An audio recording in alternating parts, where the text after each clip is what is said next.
What is up, all my Fancy 5 viewers, and welcome back to the Techno channel. So in today's video, we are actually going to be doing a review. We are going to be reviewing this right here. This is the Razer Deathadder V2 gaming mouse. It is a mouse that comes for around $45 on Amazon, so we are going to be looking at something a little bit more budget friendly for you guys out there. It is a wired mouse, so unfortunately, if that isn't something that you are interested in, there is the Razer Deathadder V2 Pro, which does come in at, I believe, $88 on Amazon. That one is wireless, so you guys can go check that one out, but in this video, we'll be talking about the wired version. Okay, the first thing we're going to talk about is the design. It is a very ergonomic and friendly design to any hand size or hand position. It is on the larger side of things, but it isn't too large for the people out there with smaller hands. I personally have large hands and it is still very comfortable for me, and it honestly works with any hand position you want. If you lay your hand flat on the mouse, or if you kind of have that little arc whenever you're playing, it doesn't matter. It's comfortable for anything.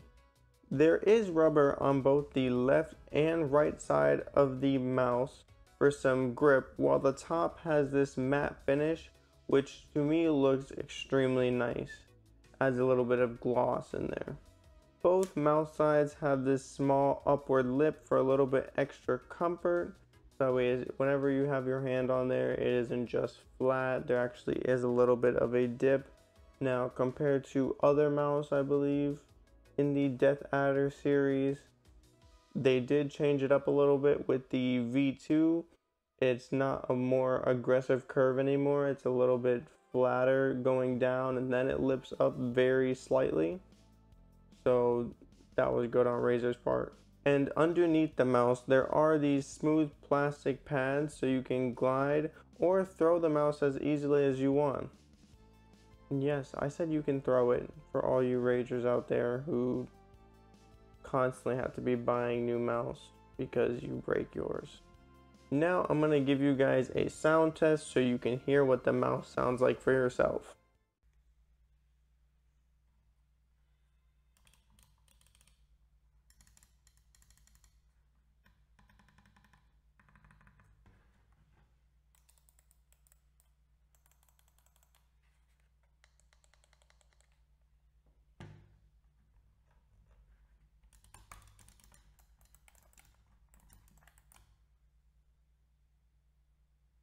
Not bad at all, right? The weight of the mouse itself is around 82 grams, so it is on the more heavy side, but compared to other Deathadders, this is a little bit lighter. And honestly, when you're playing games with this, you're not even gonna feel it. It still feels extremely light. And lastly, for all my RGB lovers out there, the logo and both sides of the scroll wheel are RGB lit. So for all the people who want to throw on their rainbow puke on this mouse, go ahead. It's not for me. Next thing we can discuss is the features on this mouse. Right off the bat, I do want to mention that while Razer does advertise that this mouse has 8 programmable buttons, it really is only 7 due to the fact that there are 7 buttons on here, and then the 8th one, I believe, is the profile button actually on the bottom. So really it is only 7 programmable buttons, because when you're playing games, who is going to be turning their mouse over to hit a button? Nobody. And if you do, you're weird. There are 2 programmable buttons on the side, and there are 2 more programmable buttons on the scroll wheel. One of these programmable buttons is actually already set to be a DPI switch between, because this, once you download the software and everything for this mouse, it actually does come with set DPIs, but don't worry, you can change it. Speaking of software, like every mouse usually does that has RGB, you will have to download.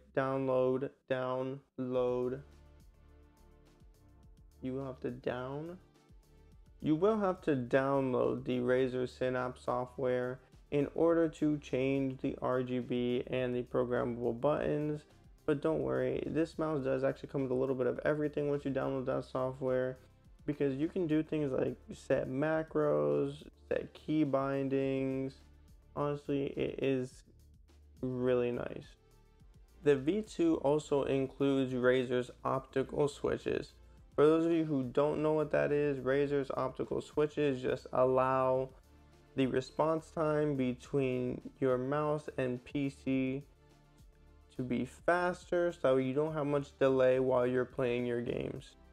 And lastly, the V2 also does have a 20K DPI sensor, which can be adjusted in Razer Synapse to whatever preferences you prefer.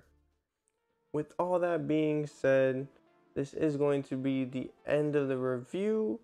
I do believe that if you guys are trying to look for a budget option and a budget mouse, that this mouse for $45 has a lot of features for you guys and a lot of things that will just make your PC gaming experience that much better. If you guys did enjoy the video, please make sure to like, comment, and subscribe. Even leave a comment down below on maybe what your favorite part about the mouse is and what your least favorite part about the mouse was.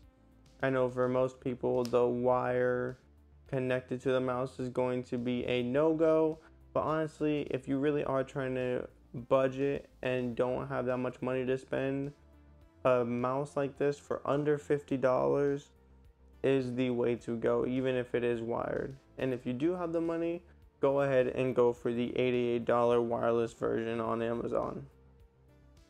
Thank you guys so much for watching the video. I really appreciate it, and I'll see you guys in the next tech review.